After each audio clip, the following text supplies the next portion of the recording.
자, 반갑습니다. 기독교 탐사 12번째 시간. 잠이 잘 안 깬다. 지금 시간이 새벽 5시 10분. 그러니까 어떻게 된 거냐면은 촬영을 했어. 강의 끝나고 늘 하듯이 대면 수업 끝나고 촬영을 했는데 다 끝나고 봤더니 SD카드 문제 때문에 촬영이 안 되고 있었던 거야. 근데 이제 학교 건물을 이제 6시가 지나면 나가야 되는 거지. 그 와중에 카메라 배터리도 없어가지고 뭐 촬영이 안 되는 거야. 장소도 없지, 카메라 배터리도 없지. 그래가지고 집에 와서 바로 녹화를 할 수 있으면 좋을 텐데 집에 이제 막 한창 그때 부모님도 들어오시고 애기들도 있고 하다 보니까 촬영이 도저히 안 돼. 그래서 일단 얼른 자자. 한숨 잔 다음에 다시 일어나서 방송을 켰습니다. 진짜 정신이 잘 안 들어. 지금 머리도 이렇게 만진 게 아니라 일어나 보니까 이런 모양이 돼버렸어. 그래서 굉장히 어색한 머리 모양인데 네, 좀 양해를 해 주길 바라고. 야, 뭐 이렇게 하기 탈모 같다. 여기 이렇게 비어 있는 탈모. 네, 난 탈모 없어요. 아직까지는. 아무튼 그래도 활기차게 시작을 해 보도록 하겠습니다. 자, 여러분들 보내줬던 사소한 자랑거리부터 한번 출발을 해볼게요. 근데 내가 실수했던 게 이번 주 노트에 사소한 자랑거리를 안 집어넣었더라고. 깜빡하고 그래가지고 그 전주에 보내줬던 자랑거리 중에서 소개 못했던 걸 가지고 오늘 소개를 해줄게요. 아, 미안해. 내가 이래. 진짜 이 건망증이. 아무튼 자, 한번 얘기를 해봅시다.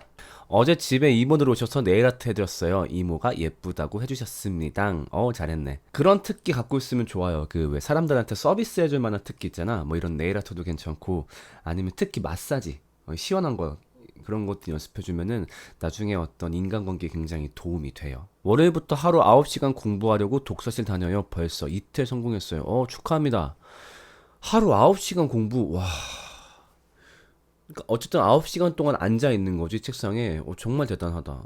그 와중에 핸드폰을 만졌다라고 하더라도 일단 9시간을 자리에 앉아 있는 건 정말 대단한 일인 것 같아. 축하합니다. 오늘 아빠랑 싸웠는데 화해했어요. 잘했어. 드디어 할머니 수술이 잘 끝나고 건강하게 퇴원하셨어요. 입원하시는 기간 동안 제가 옆에서 간호해드렸는데 건강하게 퇴원하시니 뿌듯하더라고요. 아, 그랬구나. 이게 병간호가 진짜 아무나 할 수 있는 일이 아닌 것 같아요. 굉장히 좀 지루하고 힘들고 보람을 느끼기도 어렵고. 근데 그거를 태어나실 때까지 잘 관호했다라는 거는 정말 잘한 일이야. 잘했습니다. 안 쉬고 1.4km를 경보 정도의 속도로 뜀박질 처음 해봤어요. 힘들어 죽을 뻔했네요. 지구력 기르는 중. 와, 진짜 그 운동하는 습관은 만들기가 굉장히 힘들어. 근데 그 가장 빠르게 즐거움과 보람을 느낄 수 있는 게 운동인 것 같아. 그래서 지금 한 친구 너무너무 잘했고, 혹시 아직 나는 아무런 운동도 하지 않는다, 그런 친구들 개인적으로 추천하는 것은 매일매일 운동하는 습관을 하나라도 만들게 좀 이렇게 권하고 싶어. 예를 들면은 많지 않더라도 하루에 팔굽혀펴기 10개 아니면은 스쿼트 10개 대신에 이거를 매일매일 하는 거지. 그렇게 몸을 움직이는 습관 하나를 잡아놓으면은 나중에 다른 운동으로 있기도 좋고, 그리고 굉장히 삶의 활력소도 되고, 뭐 그걸로 살도 빠지면 자신감도 생기고. 입학 후 처음으로 교양 수업 지각, 결석, 토론, 미제출, 과제 미제출 하나도 없고 중간고사 100점 받았어요. 축하해주세요. 그치. 진짜 나는 학교 다닐 때 너네가 그 매수업 결석 한 번도 안 하고 지각 한 번도 안 한 친구들은 되게 대단하다고 생각이 들어. 왜냐면 되게 유혹이 많잖아. 그러니까 한 번쯤 안 갈까, 침대에 눕고 싶다, 이런 생각할 수 있을 텐데, 정말 결석 지각 하나도 없는 것 그 자체만으로도 본인한테 굉장한 특기인 것 같아. 그런 사람들 자랑스러워해도 좋습니다. 축하합니다. 마지막. 코로나 때문에 집에만 처박혀 있어서 그런가 방에서 아저씨 냄새가 나서 캔들 하나 장만했어요. 이제는 방에서 풋풋한 여대생 향기가 나요. 축하해주세요. 그러니까 이 말은 네 방에는 캔들이 없으면은 아저씨 냄새가 자연스럽게 난다고 하는 거지. 그래, 되게 아빠가 그리울 땐 편리하게. 자, 요즘에 수업은 그 앞에 했던 수업들의 리뷰이자 여러분들의 노트를 보면서 같이 이야기하는 그런 시간이지. 그래서 오늘은 5주차, 6주차에 했던 이야기들을 복습을 하고 있어. 자, 그동안의 맥락 한번 다 같이 짧게 한번 살펴볼게요. 자, 우리가 처음에 어쩌면 행복은 불가능한 것이 아닐까? 라는 질문을 던졌어. 왜냐면은 행복의 공식 있었지. 모두가 쫓고 있는 삶. 그 첫 번째, 소유, 무언가를 가지는 거. 두 번째, 성공, 내가 목표한 바를 이루는 거. 그 다음에 세 번째, 사랑하는 사람과 사랑한다든가 아니면 사람들한테 인정을 받는다는 그런 사랑. 이 세 가지가 정말 우리 삶을 행복하게 만들어주기 때문에 모두가 이것을 향해 달려가고 있는데 문제는 이것을 이룬 사람들이 막상 행복하지 않다라고 말하는 경우를 많이 보다 보니까 어쩌면 행복은 불가능한 것이 아닐까라는 게 어찌 보면 전체 수업의 주제인 거야. 그래가지고 우리의 삶을 가로막는 즉 불행의 원인으로 내가 첫 번째 꼽은 게 뭐였지? 바로 악함이었어. 자, 우리 욕심에 대해서 간단하게 한번 리뷰를 해봅시다. 내가 욕심을 무엇에 비유했지? 사람의 위에 비유했었어. 그래서 위처럼 두 가지 법칙이 있다라고 말을 했었지. 첫 번째 법칙, 비어 있으면 배고프다. 이 말은 뭐야? 분명히 내가 추구하고 싶은 욕심이 있는데 그걸 채우지 못하면 배고파. 자, 예를 들어서 소유. 내가 갖고 싶은 걸 못 가져. 아, 그치. 남들은 명품백 다 하나씩 있어. 정말 뭐 엄청 비싼 게 아니더라도 뭐 하다못해 80만 원짜리, 100만 원짜리 이런 가방 하나 있단 말이야. 근데 나는 뭐 해? 근데 나는 뭐 매? 쿠팡에서 산 2만 7천 원짜리 백. 그거밖에 안 매는 거지. 그럼 되게 막 그 가슴이 아파. 아쉬워. 그리고 두 번째, 성공. 내가 이루고 싶은 것을 못 이뤄. 야, 이러면 진짜 가슴에 한으로 남거든. 이거 개인적으로 내 약간 에피소드인데 내가 이루지 못한 한이 하나 있어. 이게 뭐냐면은 이거 너네 도전 골든벨이라는 거 알지? 도전 골든벨 그 프로그램. 여기에 출연하는 게 상당히 어려운 일이야. 왜냐면은 이 방송 자체가 전국을 떠돌고 있기 때문에 내가 마침 고등학생일 때 그 방송이 우리 학교에 와야 돼. 그치? 그게 정말 쉬운 확률이 아니잖아. 근데 나는 도전 골든벨에 나갔었어. 우리 학교 왔었거든. 그래, 조금만 얘네 얘기 좀 본격적으로 한번 해보자. 잠깐만 얘네를 접어두고 잠깐만. 골든벨 얘기를 하면은 골든벨을 이제 100명에서 풀잖아. 100명에서 푸는데 사실 이 중에서 90명은 허수야. 그러니까 뭐냐면은 90명은 방송 분량 뽑아낼 수 있는 애들 있잖아. 막 이렇게 개인기 좋거나 막 웃기거나 아니면 갑자기 이상한 답 써가지고 뭐 선생님 사랑합니다 막 이런 얘기 하는 애들이 허수고 이 중에서 10명이 실제 문제를 푸는 요원이야. 그리고 나는 이 10명 중에 들어갔었어. 내가 공부를 좀 했단다. 아무튼 그때 진짜 내가 학교 공부를 다 때려치고 여기에 올인을 했어.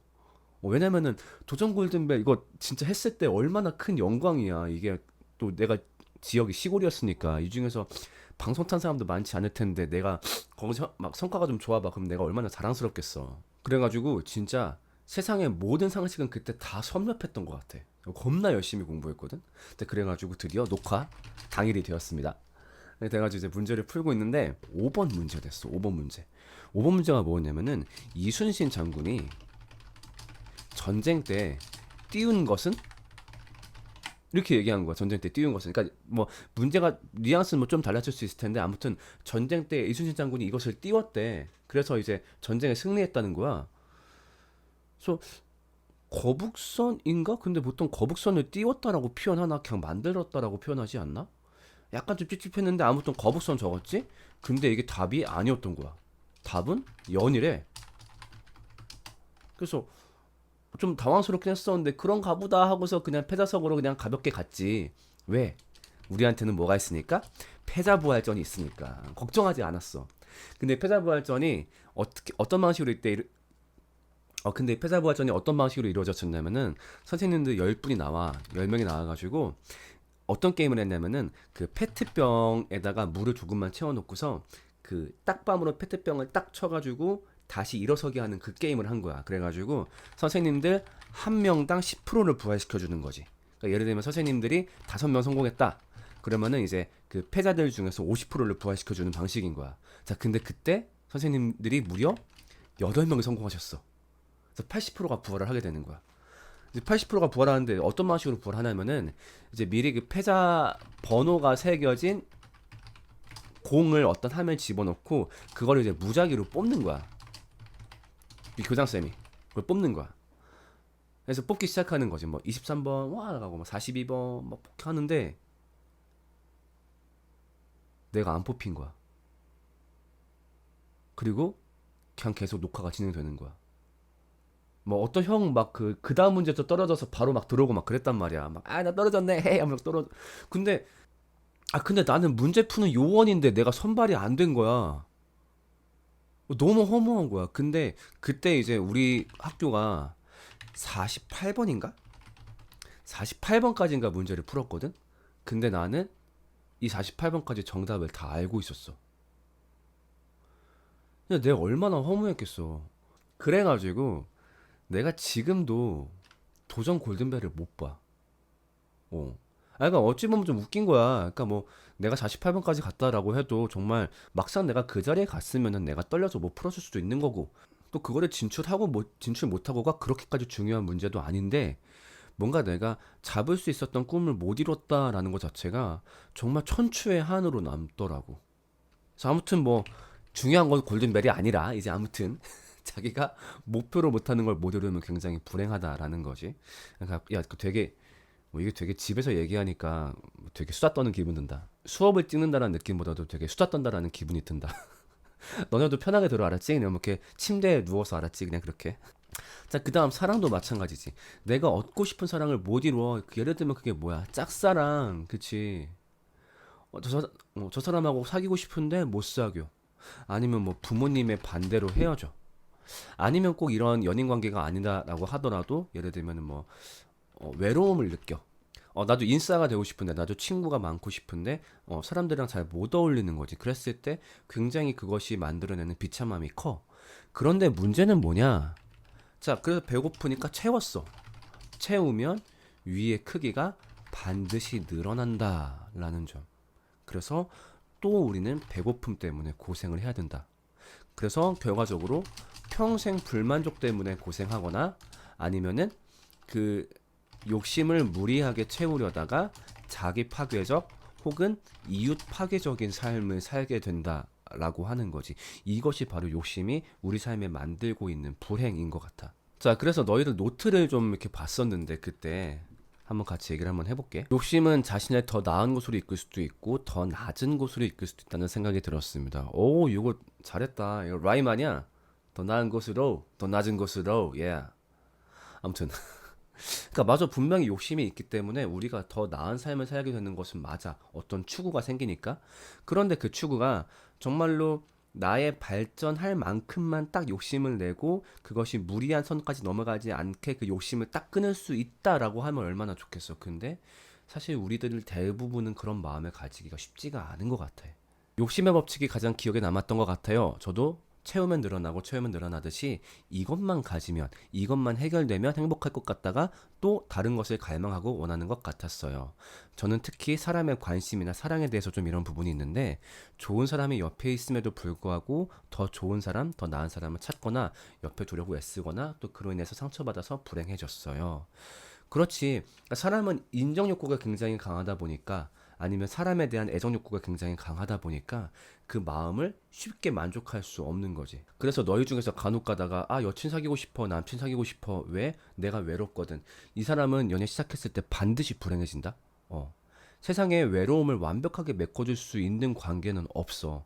그래서 그것을 애초에 인정하고서 자기 스스로 외로움을 극복하는 법을 찾거나 아니면 거기에 대해서 그치 뭐 남친 여친 사귀어도 외로울 수밖에 없는 건 당연한 거지. 이것을 인정하지 않고 연애를 시작하게 되면은 반드시 싸우거나 굉장히 안 좋게 끝나게 돼 있어. 짧은 연애 팁이었어. 그리고 강의 중에 이 말이 가장 인상 깊었다. 소유란 가장 빠른 만족이자 가장 빠른 허무다. 그렇지. 갖고 싶은 거를 갖는 거, 이건 굉장히 빨리 얻을 수 있어. 근데 그만큼 빠르게 허무가 찾아오지. 저는 수집욕이 꽤 있는 편입니다. 게임의 스킨이나 옷가지들, 음원 등 특정한 하나에 꽂히면 그에 관련된 것들을 무리해서 모으는 경향이 있는데 막상 사용하는 것은 많지 않아 얻으니까 허무해 라는 문장이 크게 공감이 되었습니다. 그치? 그래서 너희들한테 과제로 내었던 게 이거였어. 욕심의 법칙을 경험한 적이 있는지. 이제 가장 많이 왔던 이야기가 이 옷에 대한 이야기였어. 그래서 한 친구의 사례를 좀 같이 볼게. 저는 옷을 좋아하고 옷을 사는 것을 즐깁니다. 용돈을 조금씩 모아서 사고 싶은 걸 사면 행복을 느꼈습니다. 하지만 그 행복은 오래가지 못하고 옷을 한 번 입고 나가면 새로운 걸 찾게 됐습니다. 분명 돈을 모으고 있을 땐 저 옷만 없어. 저건 진짜 매일 입고 다닐 거야. 이렇게 생각하지만 막상 사면 다른 옷에 눈길이 가고 더 다양한 종류의 옷을 갖고 싶었습니다. 그렇게 저는 만족을 하지 못하고 계속 옷을 원래 있던 옷장뿐만 아니라 새로 산 옷장마저 옷으로 꽉 채우게 되었습니다. 하지만 지금도 옷을 사고 장바구니에 바로 옷을 담고 하는 저의 모습을 보고 욕심을 끝도 없다고 생각이 들었습니다. 그치? 많이들 공감하는 걸 거야.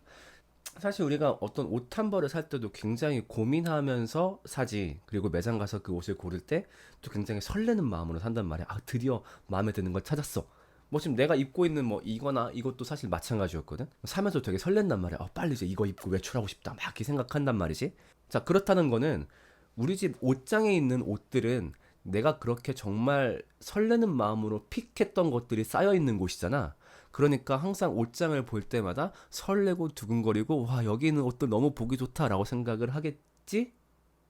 근데 아니지, 그치? 이제는 뭐 옷장 열어서 옷을 보면은 그냥 심드렁하지. 그만큼 인간의 욕심이라는 게, 그러니까 인간의 욕심이 만드는 무뎌짐, 그리고 또 다른 갈망이라는 것은 절대 쉽게 해결되지 않는 것 같아.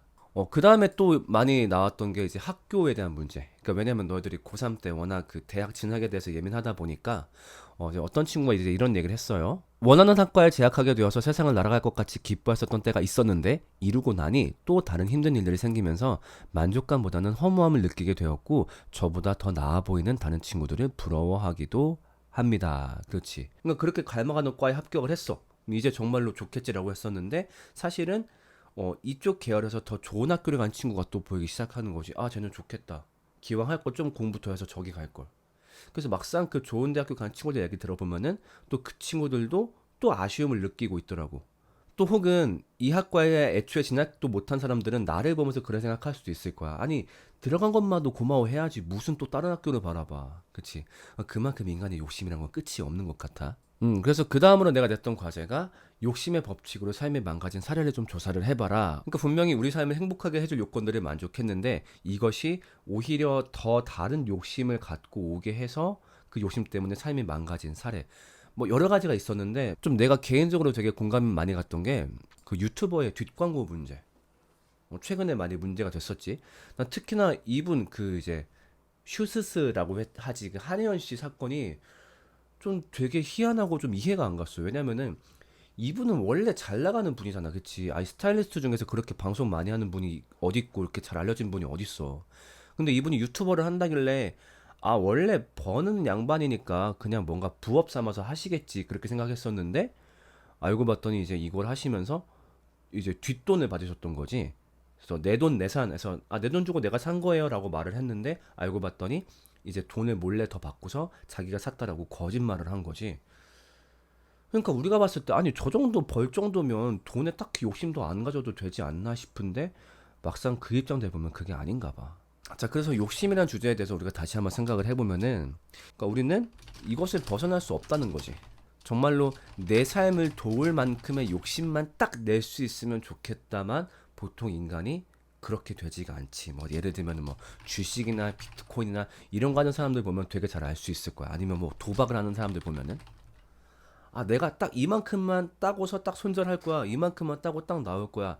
굉장히 많은 사람들이 그런 생각을 가지고 이것들을 시작하지만 거기에 갔다 온 사람들이 모두 다 얘기하는 거는 사람의 욕심이란 게 그렇게 쉽게 통제가 되지 않더라. 그렇다 보니까 지금 내가 꿈꾸고 있는 것들, 그게 뭐 소유가 됐든 성공이 됐든 명예가 됐든 아니면 감각 뭐 예를 들면 먹어보고 싶어 가보고 싶어 해보고 싶어 이런 것들이 막상 했을 때는 별로 우리 삶을 행복하게 하지 않을 수도 있다라고 하는 거지. 아 사실 여기까지만 얘기하고 욕심 파트를 마무리하려고 했었는데 그냥 되게 좀 오늘 수다를 떨고 싶네.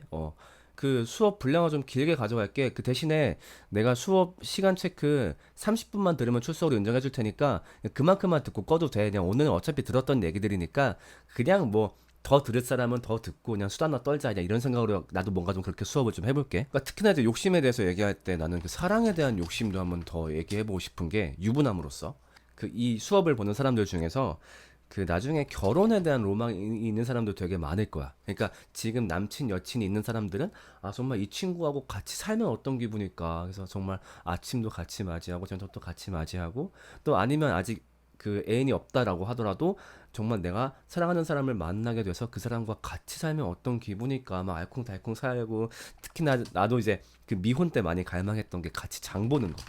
그치 막 그 카트 끌면서 뭐 이거 담을까 저거 담을까 하하 막 하는 게 얼마나 알콩달콩하고 재밌을까 막 생각했단 말이야.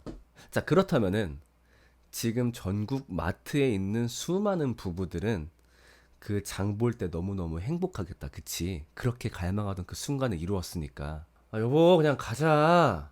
아, 있어봐. 고르고 있잖아. 아니, 아무거나 골라. 비슷한 거야, 그냥. 뭐가 비슷해? 당신이 요리를 안 도와주니까 그런 말을 하는 거지. 아, 내가 볼 또 안 도와줘. 뭐?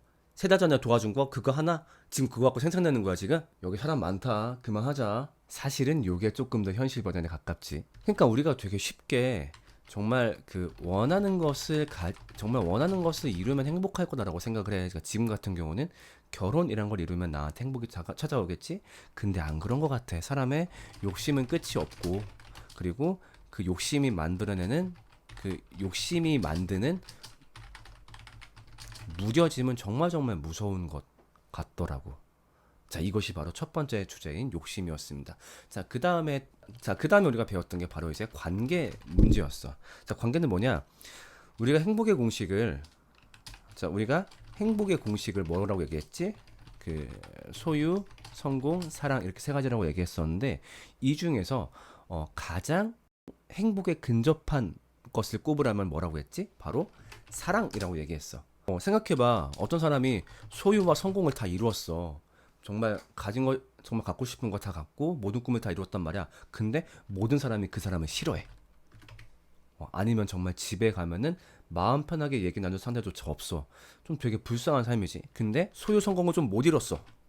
뭐 예를 들면 뭐 엄청 그지까지는 아니겠지만 뭐 좀 이렇게 갖고 싶은 거 잘 못 갖고 그냥 이렇게 입에 그냥 사는 정도야. 그냥. 근데 그에 반해서 사랑은 완벽하게 이루었어. 정말 어디 가도 사람들이 사랑해주고 아껴주고 친구도 좋고 가족 관계도 너무 좋고 그런 사람이 있으면 오히려 이 사람이 조금 더 행복하다라고 볼 수 있지, 일반적으로. 또 거기다가 사람들한테 일반적으로 예를 들면 이미지를 쫙 보여준 다음에, 자, 여기서 행복과 가장 가까운 사진을 골라보세요라고 했을 때 막 돈을 쌓아놓고서 흐하하 이런 사진을 고른 사람은 거의 없어. 이제 예를 들면 이런 느낌을 우리가 보통 행복이라고 얘기하지. 사람들과 잘 어울리고 같이 이제 교제하는 그런 거를. 자, 근데 이 사랑은 무엇을 통해서 만들어지지? 바로 관계를 통해서 만들어져. 그렇기 때문에 우리는 관계에 대해서 거는 기대가 큰데, 문제는 뭐냐? 문제는 서로 안에 있는 악함 때문에 관계가 온전하기 힘들다라고 하는 거지.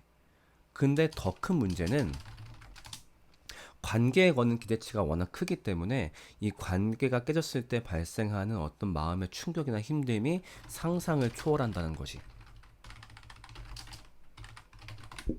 자, 그래서 너네가 그 보내줬던 사례들이 많이 있었어. 그 관계의 단절을 경험했던 적이 있었는지.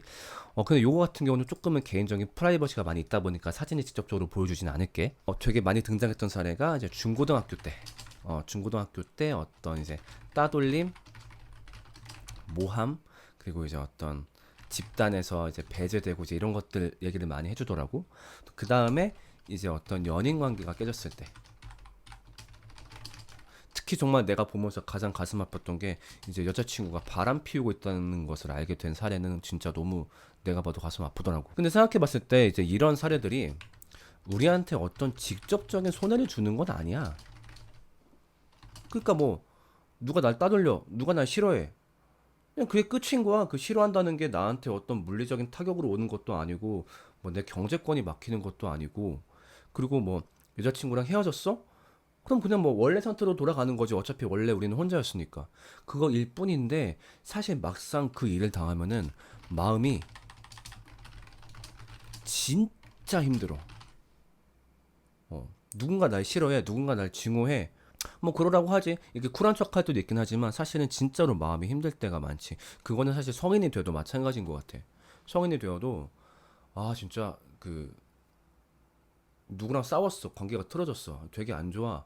그러면은 그것이 주는 스트레스가 진짜 어마어마한 것 같아. 자, 그 다음에 너네가 보내줬던 사례 중에서 뭐가 또 기억에 남았냐면은 부모님하고의 관계.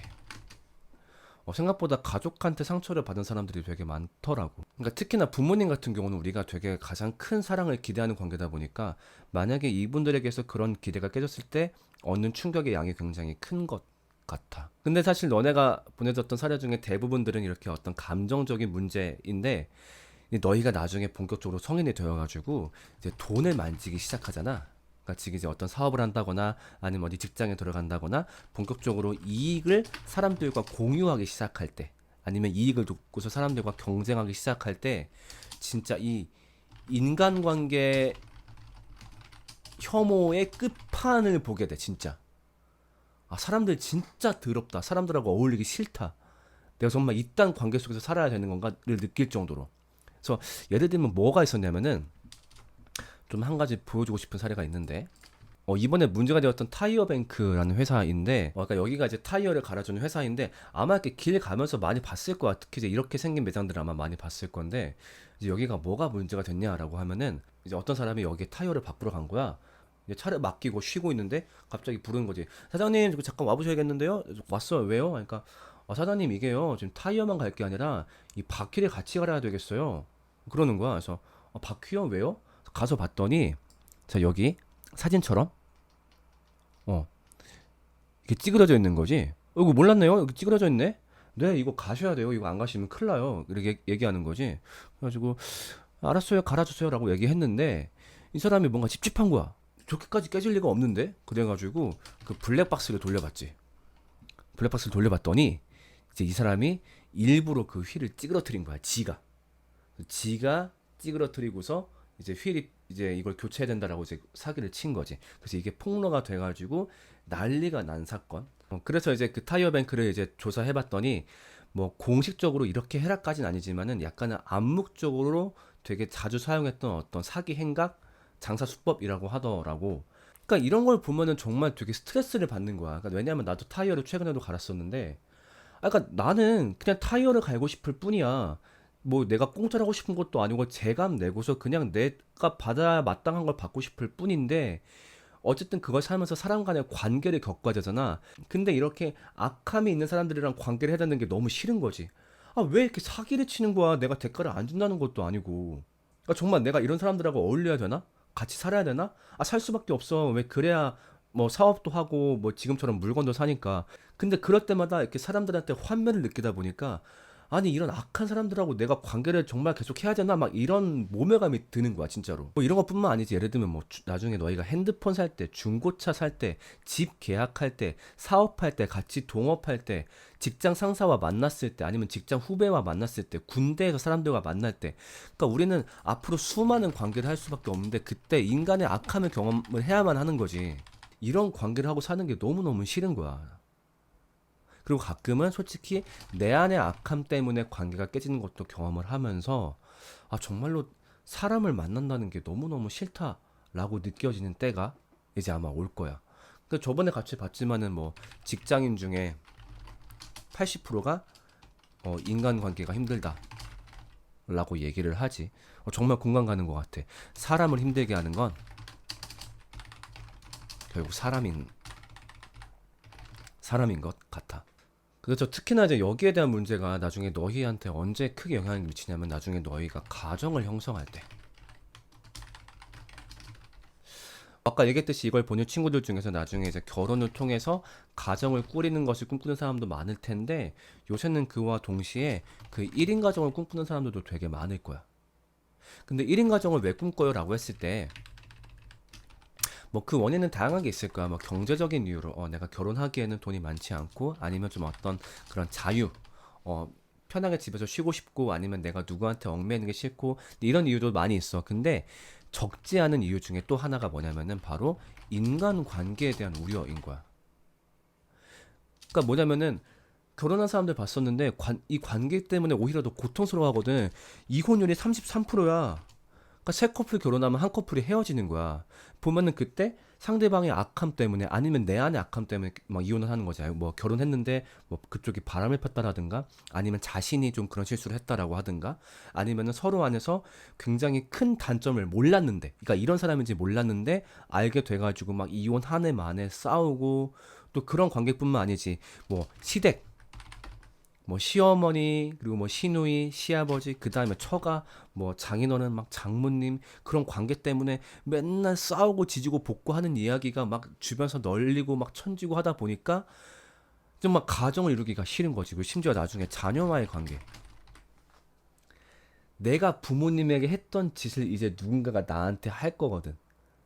난 그거 감당하기 싫어. 이렇게 얘기하는 사람도 많고, 혹은 자기 안에 있는 악함 때문에 자녀하고 관계를 잘 못할까 봐 염려가 되는 거야. 그러니까 예를 들면은, 다들 그런 얘기를 해. 뭐 나는 그 자녀와 정말 친구 같은 엄마, 친구 같은 아빠가 될 거야. 그래서 잘 놀아주고. 근데 막상 애 낳아봐라. 집에 와서 그냥 자고 싶어. 자꾸 깨우고 귀찮게 해. 그럼 열받아. 가끔 막 소리 질러. 아, 좀 가서 자! 막 이렇게. 근데 그건 뭐냐면은 내 안의 악함 때문에 이 자녀와의 관계도 온전해지지 못하는 거지. 그렇다 보니까 차라리 그냥 결혼은 하지 말까? 이렇게 생각하는 사람도 굉장히 많이 있게 되는 거지. 이런 관계에 대한 걱정 없이 가정을 형성할 수 있느냐? 그런 방법이 있냐? 없어. 우린 늘 그런 불안한 가운데 살아야 되는 거야. 내 안의 악함이 이 가정을 붕괴시키진 않을까? 그리고 상대방, 약간 뭐 쉽게 말해서 정말 내가 가족한테 하면 안 될 짓을 해가지고 이 가족 관계가 깨지진 않을까? 아니면은 예를 들면 지금 아내가 내가 너무 믿고 있는 아내가 예를 들면 나 몰래 바람을 피고 있어. 그래서 이 가정이 깨지진 않을까? 그것을 그런 가능성은 늘 열려 있어. 그리고 나아가서 이 관계에 대한 걱정 없이 사회생활을 할 수 있을까? 이것도 없어. 이것도 불가능해. 뭐 아까 뭐 봤지만은 나중에 뭐 물건을 사야 되고 아니면 뭐 그런 비즈니스 때문에 사람들을 만나야 되는데 그 가운데서 사람의 악함을 마주하고 싶지 않다? 그건 불가능한 거지. 그 다음에 관계에 대한 걱정 없이 친구 관계를 유지할 수 있을까? 아니 뭐 너희가 보냈지만 친구 관계가 얼마나 사소한 이유로 깨지기도 해 각자의 악함 때문에.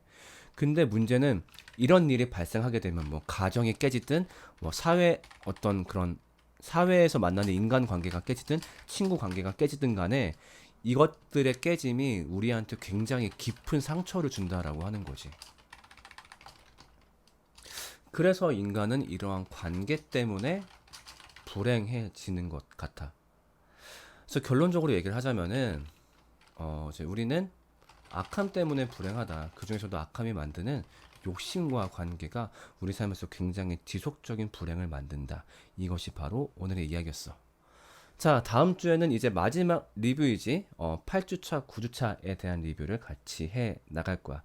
그때도 역시 너희들의 이야기를 많이 듣고 싶으니까 과제를 통해서 너희들의 이야기를 잘 담아주면 좋을 것 같습니다. 이게 오랜만에 이렇게 집에서 두런두런 이야기하듯이 한번 촬영을 해봤습니다. 어떻게 좀 좋았는지 모르겠네. 네, 같이 해줘서 너무 고마웠습니다. 우리는 다음 주에 또 보는 거로 합시다. 안녕!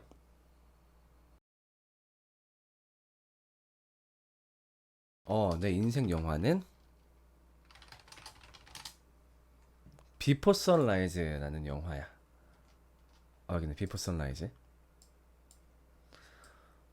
이 영화는 되게 별거 없어. 그냥 여행지에서 처음 보는 남녀가 만나가지고 한 1시간만 동안 계속 수다를 떠는 거야.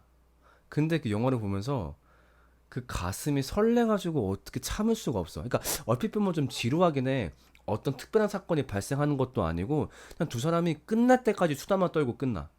근데 이게 뭔가 그 어떤 낯선 사람과의 사랑에 대해서 되게 뭔가 감성을 자극하는 그런 게 있어. 그래서 나는 이게 내 인생 영화입니다. 비포 선라이즈. 원래 멜로를 좋아하지 않는데 유일하게 좋아하는 멜로 영화입니다. 자, 정답을 공개합니다. 어제 코끝 이제 코끝 성형이 74만 원이었고 그 다음에 눈 밑 지방이 이제 54만 원이었고 그 다음에 피부 관리가 비싸더라고. 피부 관리를 이제 6개월을 해야 되니까 이걸 되게 비싸게 받더라고. 그래서 요게 좀 할인해가지고 350만 원. 그래가지고 이제 요걸 다 더하면 얼마지? 8, 7, 4. 맞지? 정답은 478만 원이 정답이었습니다. 자, 여기에 가장 근사한 값이 누군지 한번 볼게요. 자, 한번 쭉 보자. 쭉 보면은 제일 근사한 값이 520, 410보단 좀 더 가까운 게 있을 것 같은데 478이니까 이게 480만 원. 480이면은 딱 2만 원 차이니까 480을 내기한 이 세 사람이 2만 원 차이로 가장 근접했기 때문에 이 세 명 중에 추첨을 한번 해볼게요. 이 세 명이 누구냐? 문고은, 김태현, 강우정 추첨합니다. 문고은, 김태현, 강우정. 자, 이 사람들한테 1, 2, 3번씩 먹여놓고서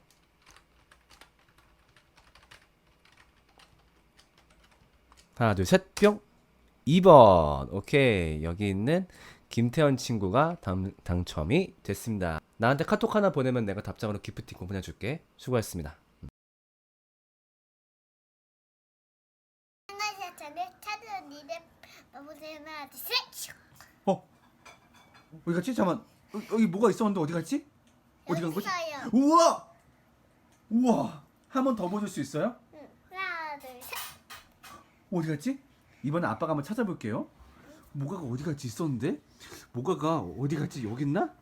모가가 여기 있나? 모가가 여기 있나? 여기 있나 여기? 여기 있나? 안 보이는데 어디 갔지? 거기 있었구나. 여러분 안녕히 가세요.